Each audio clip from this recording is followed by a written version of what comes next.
Бірінші сынып ана тілі, 10-шы сабақ жуан және жіңішке дауысты дыбыстар. Бірінші жаттығу өлеңді мәнерлеп оқы. Балақайлар әні. Ардақтаймыз атаны, аялаймыз әжені. Атам қандай ақылды, әжем қандай әдемі. Атам ататай, ойнақтайды ботатай. Әжем әжетай, шүпірлейді шөжетай. Өлеңнің авторы Баянғали Әлімжанов. Бұл жердегі шүпірлейді деген сөз бір жерге көп болып жиналу деген мағынада. Өлеңде кімдер туралы айтылған? Өлеңде ата мен әже туралы айтылған.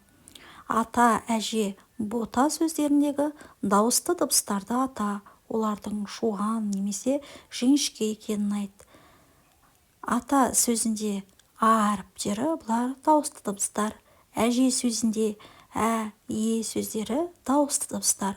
Бота сөзіндегі о, а дыбыстары дауысты дыбыстар. Ал енді осы дыбыстардағы жуан және жіңішке дыбыстарды анықтайық.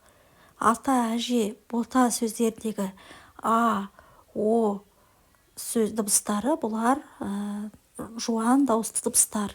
Ал ә, е дыбыстары бұлар жіңішке дауысты дыбыстарға жатады. Жуан дауысты дыбыстар а, о дыбыстары. Келесі екінші жаттығу көркем жаз. Сөздердегі дауысты дыбыстар жуан ба, жіңішке ме? Аталар сөзі ақылдың көзі.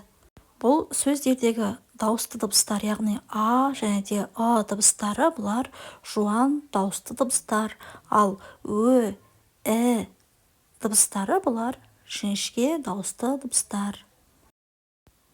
Үшінші жаттығу берілген әріптерден бірнеше сөз жаса.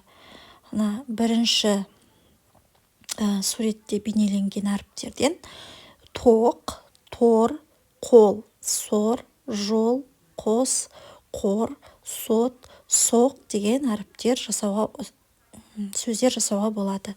Екінші суреттегі әріптерден бел, без, бет, жер, жет, жел, тер, тез, зер деген сөздер жасауға болады екен. Сөздердегі дауысты дыбыстардың жуан немесе жіңішке екенін айт. Бірінші о дауысты дыбысы бұл жуан дауысты дыбысқа жатады. Екінші е дыбысы бұл жіңішке дауысты дыбыс болып саналады.